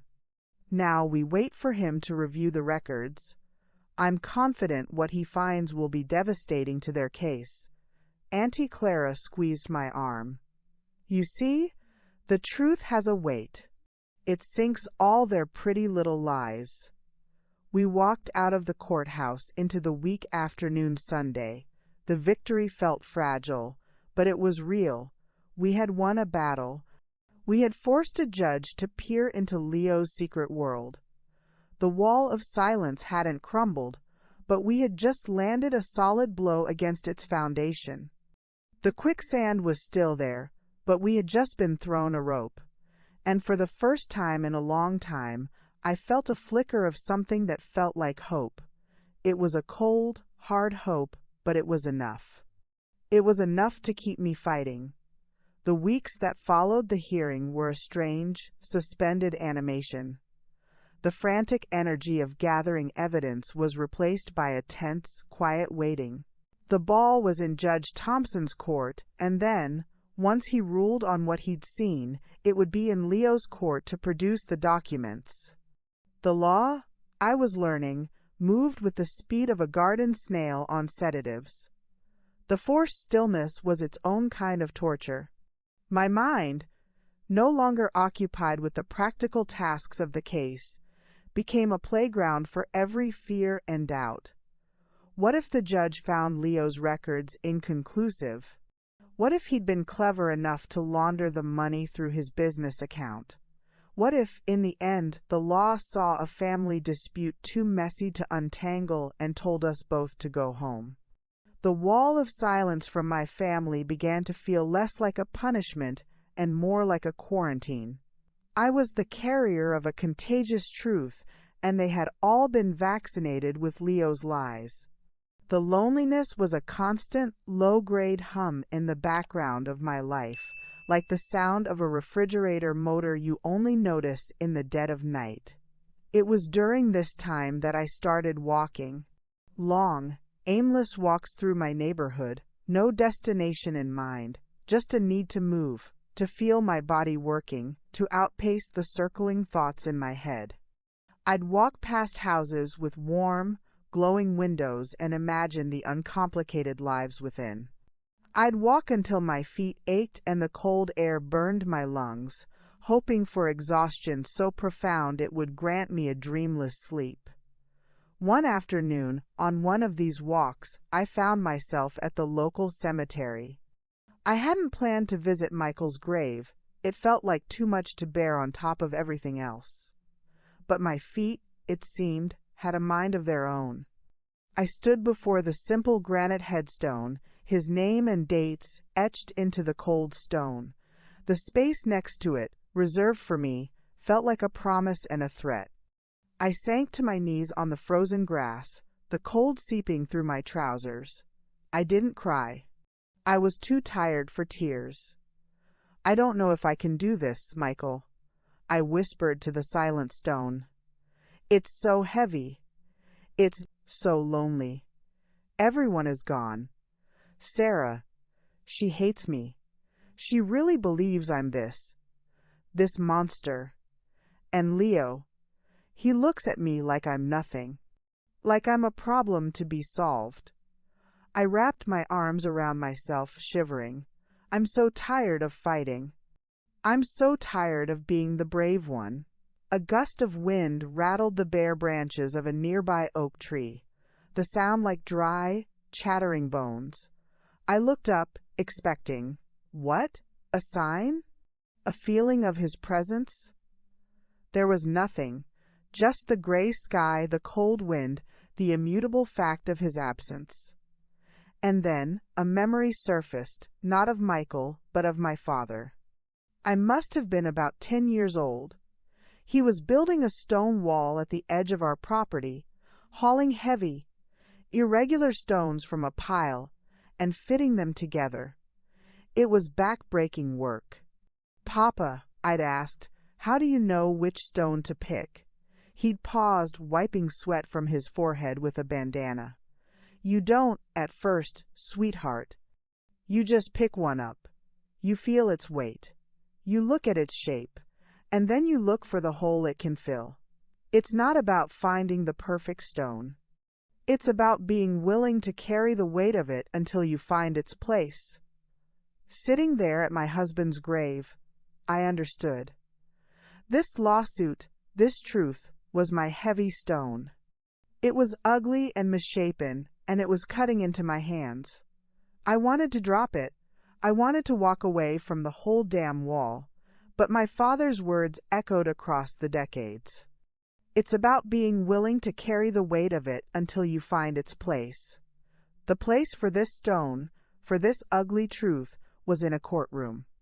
It was the foundation of the new wall. I was building a wall to protect what was left of my life, my sanity, my self-respect. It had to be laid, no matter how much it hurt to carry. I placed my hand on Michael's headstone, the granite cold and unyielding beneath my palm. "Okay," I said softly. "Okay. I'll carry it." I stood up, my knees protesting, and walked home. The house was still quiet, but the silence felt different. It was no longer empty. It was filled with my resolve.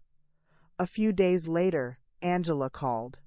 Her voice was crisp with suppressed excitement. "Ruth, Judge Thompson has completed his review. He has ordered Leo to produce nearly all of the records we asked for." His comments were telling. He said the pattern of expenditure was, and I quote, "highly suggestive of personal use and inconsistent with the defendant's claims of business necessity." The weight in my chest didn't vanish, but it shifted. It was no longer a crushing burden. It was now a tool, a weapon. The package from Leo's lawyer arrived a week later. It was thick. Sitting at my dining room table with Angela, we went through it page by page. It was a roadmap of my nephew's duplicity, more damning than I could have ever imagined. There it was, in black and white, the transfer from my account to his. Then, the very same day, a payment to Isla Azul Luxury Resorts for $10,247.50. 2 days later, a down payment to Euro Motors for $5,000. A week after that, a receipt from the Diamond Vault for a lady's tennis bracelet, $3,100. There were dinners at expensive restaurants, bar tabs at exclusive clubs, a new high-end laptop, a membership to a trendy co-working space he never used. And nestled among the profligate spending were the emails he'd sent to the bottling plant. The ones that proved he'd paid them in full, weeks before he ever came to me with his sob story. He had, in his arrogance, kept everything. "He's not just a thief," Angela said, shaking her head in a mixture of disgust and professional satisfaction. "He's a stupid thief. He kept a perfect diary of his own crime." The most shocking part wasn't the spending, it was the sheer normalcy of it in his records. There was no guilt, no sense of panic. It was just the financial footprint of a young man living large, funded by his aunt's life savings. He had taken the money and, without a second thought, embarked on the vacation of a lifetime. I thought I had already plumbed the depths of his betrayal, but this casual profligacy opened a new chasm of hurt. While I was eating canned soup and worrying about my insurance premium, he was sipping cocktails on a beach. While I was lying awake at night, sick with anxiety, he was sleeping soundly in a luxury resort, his conscience clear. I pushed the papers away, my hands trembling not with sadness, but with a cold, clarifying fury. "So," I said, my voice surprisingly steady. "What now?" "Now," Angela said, a grim smile on her face, "we have them. We have everything we need. We update our trial brief. We lay this all out for the trial judge. We show the promissory note, the unauthorized transfers, and now we show exactly what he spent it on. His defense is in tatters. She gathered up the documents. I also think it's time we made a settlement offer. Settlement, after all this? It's a strategic move. We offer to settle for the full amount, plus all legal fees, with a stipulated judgment. That means he agrees to the judgment against him without a trial. We give him one last chance to avoid the humiliation of having all of this read aloud in open court. I understood. It was the legal equivalent of showing someone the gallows before you put the rope around their neck. Do it, I said. The offer was sent. The response came back within 48 hours. It was a single sentence from Mr. Sterling. My client rejects your offer and looks forward to his day in court. The arrogance was staggering. Even with the evidence laid bare, even with a judge having already seen it and called it highly suggestive, Leo was going to fight. He was going to force me to drag him and his receipts for tropical cocktails and diamond jewelry in front of a judge and make my case. So be it. The weight of the truth was heavy, but I had found its place.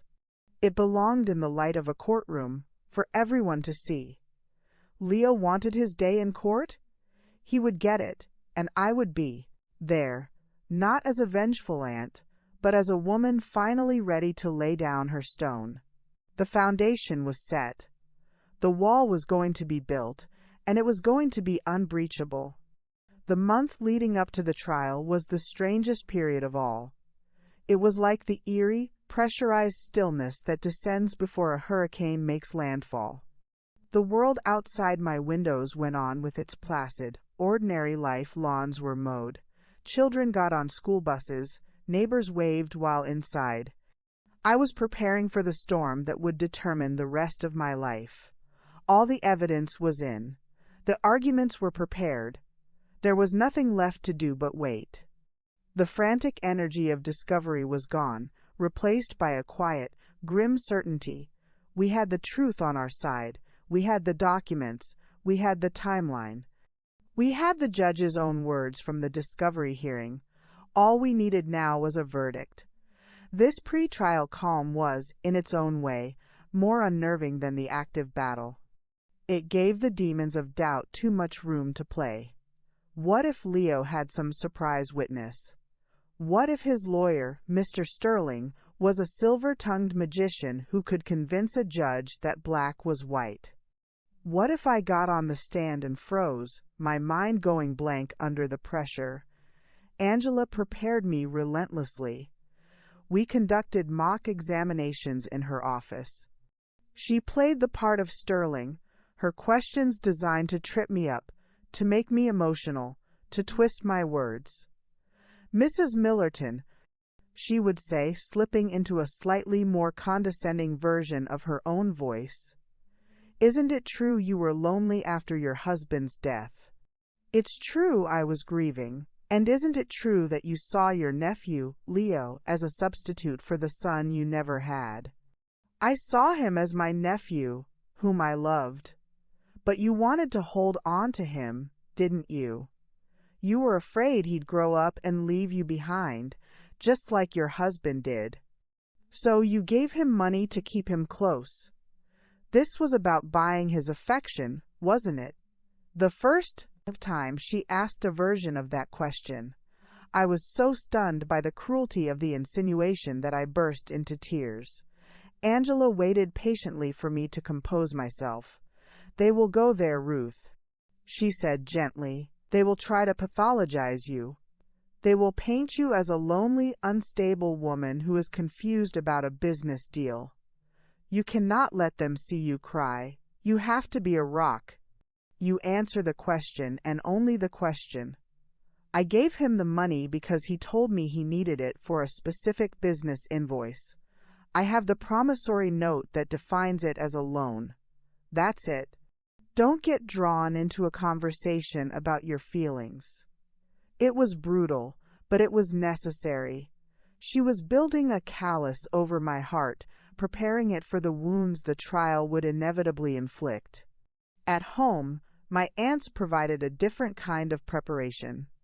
Auntie Grace came over and cooked massive, comforting meals, pot roasts, lasagnas, hearty soups filling my freezer with edible love. "You need your strength, dear," she'd say, her eyes full of a worry she tried hard to hide. Auntie Clara, meanwhile, was my strategic counsel. She didn't coddle me. She reviewed the trial brief with me, her finger tracing the lines of argument. "See here," she'd say. "They're going to claim that your continued relationship after the loan implies consent for the other transfers. It's nonsense, but it's what they have. So, you need to be ready to explain that you didn't know about the other transfers until you saw the bank statement. Your continued affection was based on ignorance, not consent." She was sharpening my mind, forcing me to anticipate every twist and turn. The emotional toll was immense. I was living two lives, the composed, prepared plaintiff by day and a raw nerve by night. I had dreams of being in the courtroom, but the judge was Leo, and the jury was made up of all my estranged family members, pointing and laughing. One evening, about a week before the trial, I was going through a box of old photos, looking for a specific picture of Michael for a reason I can't even remember. I didn't find it, but I found something else. A photograph from Leo's high school graduation. He was standing between me and Michael, his arms slung over our shoulders, beaming with pride and youth and possibility. We were all beaming. I looked at my own face in the photo, at the unguarded. Absolute love in my eyes as I looked at him. A sob escaped me, so violent it felt like it tore something inside my chest. I wasn't crying for the money or for the lawsuit. I was crying for that boy, for the man he should have become, for the relationship that was not just broken but annihilated. I was crying for the utter, wasteful tragedy of it all. He had traded that photo, that love, for a fancy car and a week in the Sunday. What a pitiful, miserable bargain. I let myself cry for a long time, mourning the nephew I had buried long before the trial would ever begin. When the tears were finally spent, I felt hollowed out, but clean. The grief had been a poison in my system, and I had finally purged it. What was left was a clear, cold purpose. The day before the trial, Angela came to my house for a final briefing. We sat in the living room, the late afternoon sun casting long shadows across the floor. "This is it, Ruth," she said. "Are you ready?" I thought about the photo. I thought about the weight of the truth. I thought about my father's stone wall. "I'm ready. We have a strong case, a very strong case. But I need you to understand something. Trials are unpredictable. Judges can be idiosyncratic. We have the facts, but there's always an element of chance. I understand. The most important thing for you to do is to tell your story. Just tell the truth. Be clear, be calm, and be credible. The judge, Judge Wilkins, is very no-nonsense. She has a reputation for being impatient with nonsense. That works in our favor." I nodded, taking it all in. That night, I didn't even try to sleep. I took a long, hot bath. I laid out my clothes for the next day, a simple navy blue dress, not too fancy, not too frumpy. Something that said, "Respectable, truthful woman." I made a cup of chamomile tea and sat in the dark of my living room, looking out at the quiet street. I wasn't rehearsing my testimony. I wasn't worrying about Leo's strategy. I was just being. I was feeling the solid floor beneath my feet, the familiar walls around me. This was my home. This was the life Michael and I had built, and tomorrow I was going to court to defend its remnants. As the first hint of dawn tinged the sky, I felt a profound sense of calm settle over me. The waiting was over. The calm before the storm had passed. The hurricane was here, and I was not afraid. I was the calm at the center of it. I was the truth, and I was ready to be heard. The courtroom of the Honorable Judge Evelyn Wilkins was smaller than I had imagined, and quieter. The air was thick with a hushed, solemn gravity, smelling of old wood and lemon polish. It felt less like a stage for drama and more like a chamber for surgical dissection. This was where facts were laid bare and judged, stripped of emotion and family sentiment. Auntie Clara and Auntie Grace sat directly behind me, a united front in the first row of the public gallery. Clara, in her charcoal suit, was a statue of grim resolve.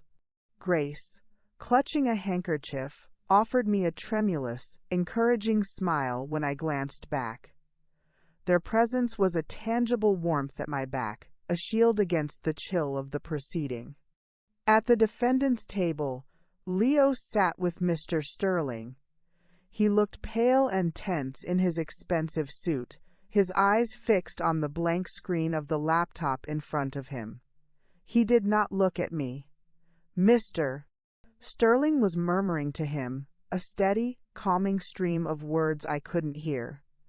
Then the bailiff called out, "All rise," and Judge Wilkins entered. She was a woman in her 60s, with sharp, intelligent eyes behind stylish glasses and a steely gray bob that spoke of no nonsense. She moved with an efficient economy of motion, taking her seat and arranging her papers. "The case of Millerton versus Walsh," she stated, her voice clear and carrying. "Counsel, are you ready to proceed?" Both Angela and Mr. Sterling affirmed they were, and so it began. Angela went first with her opening statement. She was calm, methodical, and devastatingly clear. She laid out the timeline like a prosecutor, presenting me not as a vengeful aunt, but as a widow who had been systematically preyed upon. She held up the promissory note, she described the unauthorized transfers. And then she presented the centerpiece of our case, the chart. A large display screen lit up, showing a simple, damning flow chart. On the left, my bank account with the outgoing transfers highlighted. Arrows led to Leo's account. And from his account, more arrows fanned out like the spokes of a wheel, each one pointing to a destination: Isla Azul Resorts, Euromotors, the Diamond Vault. The amounts and dates were listed beside each. "This, Your Honor," Angela said, her voice ringing in the quiet room, "is not a business plan. This is a spending spree, funded by his aunt's life savings." When it was Mr. Sterling's turn, he tried to weave his alternate reality. He spoke of a family investment, of a shared vision, of a generational partnership. He painted Leo as a visionary, misunderstood by his cautious, traditional aunt. He suggested that my grief had clouded my memory of our agreements. It was slick, it was plausible, and it made my skin crawl. Then the witnesses were called. I was first. Angela led me through my story. I spoke of Michael, of our life, of my business. I spoke of Leo's place in our family. My voice shook at first, but as I focused on the facts, on the sequence of events, it steadied. I described the phone call, the promissory note, the discovery of the emptied account. I looked at Judge Wilkins as I spoke, telling my story directly to her. Her expression was unreadable, but she listened intently. Then it was Mr. Sterling's turn for cross-examination. "Mrs. Millerton," he began, his voice oozing a synthetic sympathy. "You were very close to your nephew, weren't you?" "Yes. And you wanted to help him succeed?" "Of course. In fact, You saw his success as a way to honor your late husband's memory, didn't you? To support the boy your husband loved like a son. It was a low blow designed to muddy the waters. I wanted to help Leo because I loved him. It had nothing to do with honoring Michael in that way. But you discussed business with him often, correct? He shared his dreams with you? He shared his ideas. I listened as his aunt. And you encouraged him? I encouraged him to be happy and to work hard. But when he presented you with this specific opportunity with liquid fire, you were excited, weren't you? You saw the potential. I took a breath, remembering Angela's coaching. He presented it as an emergency. He needed a loan to pay an invoice. He was not offering me an investment opportunity. But the money was for the business, wasn't it? Sterling pressed, a slight smile on his lips. The $35,000 was for a specific invoice, which turned out to be already paid. The other $20,000 was taken from me without my knowledge or consent. He shifted tactics. You never explicitly told him not to access your savings, did you? The absurdity of the question was breathtaking. I never explicitly told him he couldn't take my car for a joyride to Vegas either. He was my nephew, not my business partner. I trusted him. Trusted him? Sterling repeated, letting the word hang in the air. And after this so-called discovery, you never confronted him directly, did you? You went straight to a lawyer. Doesn't that seem like an escalation, like you were looking for a fight? I felt a flare of anger but kept my voice even. I tried to call him. He didn't return my calls. When I finally saw him, he looked me in the eye and told me I was confused and pathetic. I felt I had no other choice. There was a faint flicker in Judge Wilkins's eyes, a slight tightening of her lips. I had scored a point. Sterling tried a few more angles, but the foundation of his argument was sand, and my testimony was granite. He finally dismissed me. The rest of the day was a blur. Angela called Mr. Gable, whose simple, confused testimony about it being a loan for hot sauce was oddly powerful in its honesty. She entered into evidence the bank records, the emails from the bottling plant, the receipts for the resort, and the car. Then it was Leo's turn. He took the stand, and he was convincing. He spoke smoothly about his business plan, his vision for the brand. He talked about brand-building experiences and networking opportunities that justified the resort trip. The car? Essential for meeting with high-end distributors. The jewelry? A gift for a potential investor's wife. He had an answer for everything, wrapped in the language of entrepreneurship. But under Angela's cross-examination, the facade began to crack. "Mr. Walsh," she began, her tone cool and professional, "this business plan you've submitted, it projects revenues of $2 million in the first year. How many bottles of hot sauce would that require you to sell?" Leo shifted in his seat. It depends on the wholesale price. Let's use the price you listed for Gourmet Galaxy. How many bottles? He did some quick mental math. Approximately 200,000 bottles. And how many bottles did you actually produce? 12,000. So, you produced 6% of your projected first-year volume, yet you spent money on a $10,000 vacation, a $5,000 car down payment, and a $3,000 piece of jewelry for networking? Does that sound like fiscal responsibility to you? The projections were aspirational, he said, a note of defensiveness creeping into his voice. Aspirational, Angela repeated. Let's talk about the bottling plant invoice. You testified that the $35,000 was needed to prevent a lien, but you had already paid that invoice in full 2 weeks earlier, hadn't you? It was a different invoice. Really? Angela approached the bench with a document. This is the email chain you produced in Discovery. On July 12th, you wrote to the plant manager, "Attached is the final payment. Thank you for your patience." The plaintiff's money was transferred on August 3rd. So, what invoice was the $35,000 for? Leo was silent for a beat too long. I needed operating capital. I used the invoice as an explanation my aunt would understand. So, you lied to her. I simplified. You told her a specific, urgent lie to get $35,000, and then you took another $20,000 without her knowledge. That sounds less like a business partnership and more like theft, doesn't it, Mr. Walsh? Objection! Sterling barked. Sustained, Judge Wilkins said, but her eyes were fixed on Leo, cold and assessing.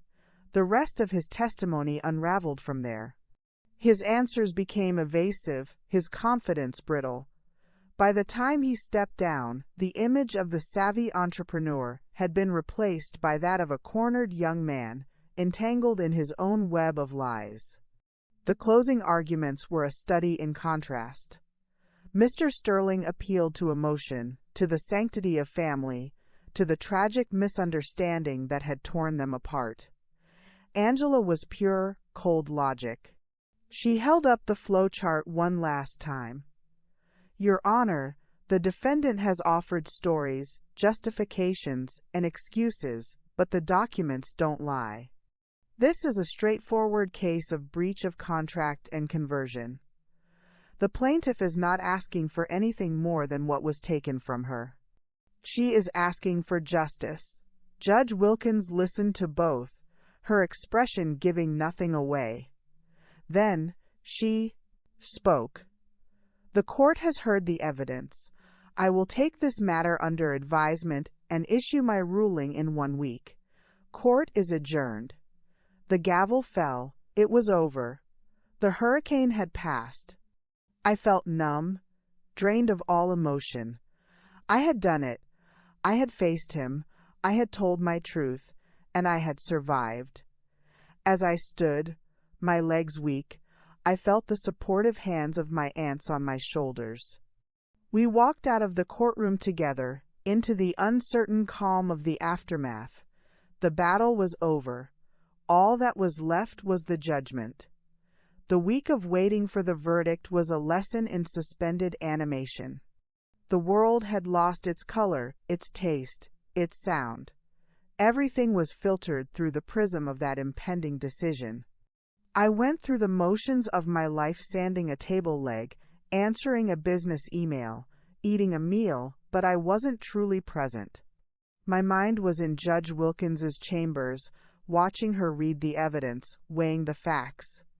The support from my aunts was unwavering, but even they couldn't penetrate the bubble of anxiety I lived in.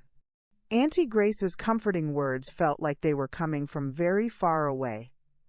Auntie Clara's strategic analyses couldn't quiet the frantic, looping questions in my head. What if? What if? What if? I avoided the news, the paper, anything that might remind me of other court cases, other verdicts. I spent hours in my workshop, not working, just sitting on a stool, running my hands over the smooth, finished surface of a desk, seeking solace in the tangible, the real. The money had been an abstraction, a number in an account. But the loss of trust, the betrayal, the familial carnage that was a wreckage I walked through every single day. The morning the verdict was due, I woke up before dawn, my heart already racing. I dressed with robotic precision in the same navy blue dress. It felt like putting on a uniform for the final day of a long war. Angela had told me I didn't need to come to the courthouse. She could call me with the result. But I had to be there. I had to see it through to the very end, no matter the outcome. The courthouse felt familiar now, its imposing facade no longer intimidating, just wearying. We took the same seats in the same courtroom. The air was even heavier this time, thick with finality. Leo and Mr. Sterling were already there. Leo looked like he hadn't slept in a week. The confident facade was gone, replaced by a pale, drawn anxiety.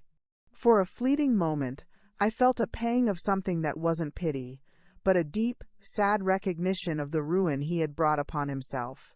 Judge Wilkins entered, her face as inscrutable as ever. She did not have a written document with her, she simply sat and began to speak. Her voice was calm, clear, and carried a weight that silenced the very air in the room. "We are here today on the matter of Millerton versus Walsh," she began. "This is, at its core, a sad case. It is a story of a fractured family, of broken trust, and of the exploitation of that trust for financial gain." She proceeded to summarize the facts, but her summary was a dissection. She methodically dismantled Leo's defense, piece by piece. The defendant testified that the funds were an investment in a joint business venture. However, the court finds the evidence for this assertion to be not credible. The promissory note is clear and unambiguous. It is a loan. The defendant's own correspondence with the bottling plant proves that the stated reason for the initial $35,000 loan, an unpaid invoice, was a fabrication. My heart was hammering so hard I thought everyone must be able to hear it.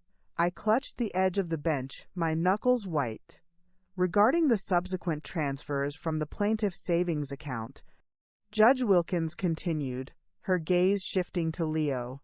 The defendant's testimony that these were for legitimate business expenses, or that they were authorized, defies logic and the evidence. The plaintiff's financial records show a pattern of careful saving. It is not believable that she would suddenly, and without documentation, decide to hand over her life savings to fund personal luxury items for her nephew. She then referenced the flow chart, the one Angela had presented. The financial trail is unambiguous. The plaintiff's money was not used to grow a business. It was used to fund a lifestyle, a luxury vacation, and expensive car jewelry. The defendant's attempts to justify these expenditures as brand building or networking are frankly unpersuasive and demonstrate a fundamental lack of business acumen and integrity. Each word was a brick, rebuilding the wall of truth that Leo had tried to tear down. I dared to glance at him. He was staring at the table, his shoulders slumped, the picture of defeat. "Therefore," Judge Wilkins said, her voice gaining a final, decisive edge, "the court finds in favor of the plaintiff, Ruth Millerton. The defendant, Leo Walsh, is ordered to repay the principal sum of $35,000, plus the agreed-upon interest of 5%, plus all legal fees incurred by the plaintiff in this action." A wave of relief so powerful it was almost nauseating washed over me. Auntie Grace let out a soft sob beside me, and Auntie Clara squeezed my arm so tightly it almost hurt, but Judge Wilkins wasn't finished. She leaned forward, her eyes fixed on Leo with an intensity that made the air crackle. "However, the court also considers the profound breach of trust and the predatory nature of these actions. This was not a simple failure to repay a debt. This was a systematic manipulation of a grieving family member. Therefore, in addition to the financial restitution, I am issuing a court order. You, Leo Walsh, are to complete 100 hours of community service, and not just any service. You will report to the Silver Springs Senior Center, where you will work in their financial literacy program, assisting seniors in understanding basic banking, fraud prevention, and the importance of legal documentation when lending money to family." The gasp in the courtroom was audible. Leo's head snapped up, his eyes wide with horror and humiliation. His lawyer began to object, But Judge Wilkins cut him off with a sharp gesture. "It is within my discretion," she stated coldly. "Perhaps by helping others avoid the same predation you inflicted on your aunt, you might, someday, develop a shred of the integrity you so sorely lack. This court is adjourned." The gavel cracked down, the sound echoing like a thunderclap in the stunned silence. It was over. We had won, completely, totally. The aftermath was a blur. Angela was smiling, shaking my hand, being congratulated by my aunts. Leo was hurried out of the courtroom by a grim-faced Mr. Sterling, not looking at anyone. We walked out into the hallway, the three of us, a tiny, victorious island in a sea of bustling people. The relief was now giving way to a strange, hollow feeling. There were no cheers, no celebrations. The victory was too stained with sadness. Back at my house, we sat in the living room, the three of us, just as we had after the lawsuit was filed. But the atmosphere was entirely different. "He has to work at a senior center?" Auntie Grace said, shaking her head in wonder. "Teaching about fraud?" The irony. "It's poetic," Auntie Clara finished, a rare, genuine smile touching her lips. "It's poetic justice. He won't just be writing a check. He'll have to face, every day, the people he resembles most, the predators he will now have to warn those sweet old folks about. It's brilliant." I sat quietly, taking it all in. The financial burden was lifted. The truth had been vindicated. But the cost was my sister. The cost was the nephew I had loved. The cost was the family I had known. The verdict had given me back my money and my good name, but it couldn't give me back what was truly lost. That was a different kind of inheritance, one of grief and fractured bonds. The war was over, and I had won. But as I looked around the quiet, empty spaces of my home, I knew that the peace I now had to build would be a lonely one. The judge had given him a lesson, and in doing so, she had given me a victory. But she had also given me a new reality, one I would have to learn to live in, one day at a time. The dust, as they say, has settled. It's been 6 months since Judge Wilkins's gavel fell, and the seasons have turned. The bleak gray of that courtroom day has given way to the lush, green promise of a Michigan summer. My garden is exploding, with color peonies heavy as cabbages, roses climbing the trellis Michael built, the air thick with the scent of lilac and damp earth. It's a beauty that feels earned now. A quiet triumph over the long winter of my spirit. The money came back. The legal fees were covered. Leo, under court order, set up a payment plan. The checks arrive with a robotic regularity, signed by his bank, not him. There's no note, no apology, just the cold, transactional fulfillment of a legal obligation. I deposit them without feeling. That money no longer holds the warmth of my past with Michael. It's been sterilized by the courts, a clinical reimbursement for a spiritual wound. The community service order was the true masterpiece of justice. I heard through the gossamer thin threads of my remaining family connections that he hated every minute of it. Auntie Clara, who has a spy network that would put any intelligence agency to shame, reported that he was miserable, forced to sit in a stuffy community center room and explain to sweet, trusting elderly people like Mr. Gable how to spot the very scams he had perpetrated. The irony was not lost on anyone. It was a punishment that fit the crime with an almost biblical precision. He wasn't just paying a debt. He was being forced to stare into a mirror of his own corruption, day after day. My relationship with my sister, Sarah, remains a closed door. The wall of silence is now a permanent structure.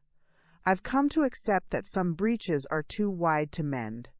Her choice to stand with her son, to believe his elaborate fiction over my simple truth, carved a canyon between us that I no longer have the energy or the desire to bridge.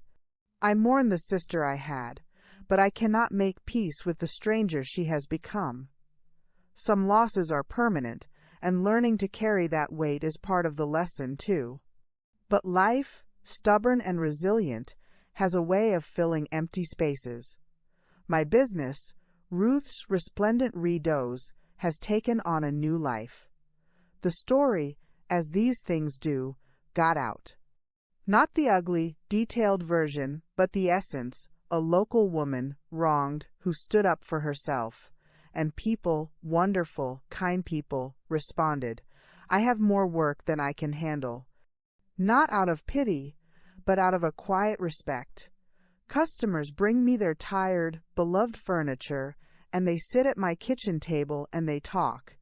They share their own stories of disappointment, of family friction, of learning the hard way where their own lines in the sand are drawn.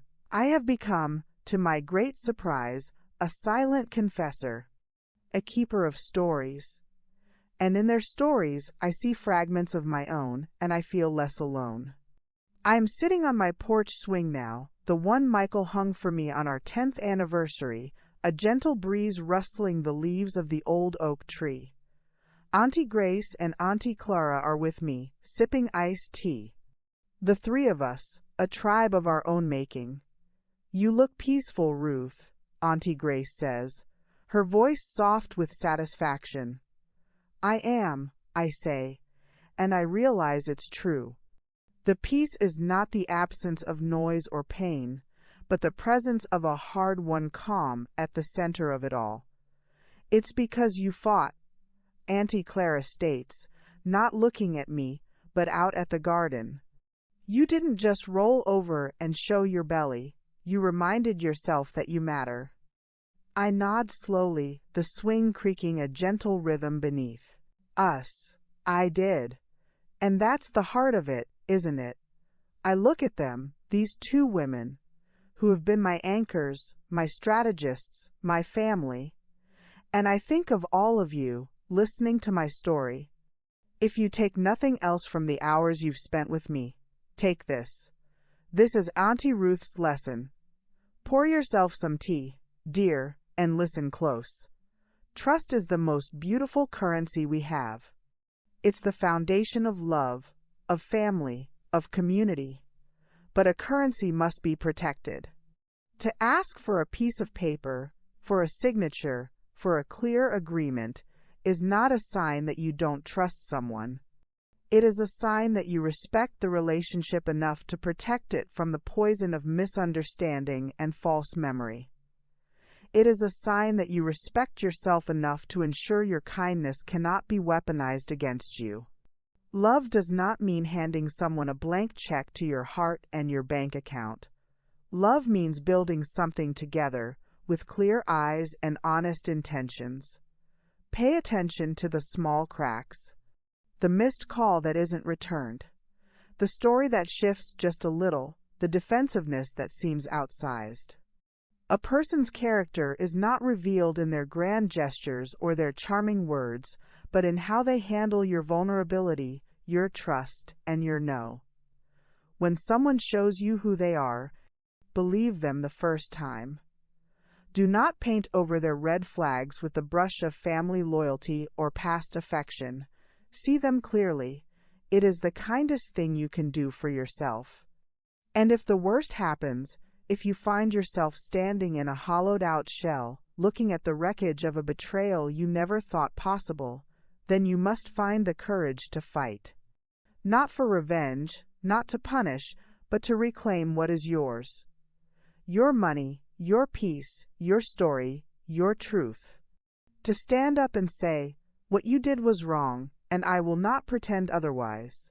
That fight is not a failure of love. It is the ultimate act of self-respect. It is you, declaring to the world, and to yourself, that you are worth defending. The world will try to tell you that you're causing a fuss, that you're being difficult, that you should just let it go for the sake of family. But a family built on the silence of the victim is not a family, it's a cult. do not be silent. Your peace is the one inheritance no one can truly steal from you, unless you hand it over willingly. The judge gave Leo a lesson in law and in consequences.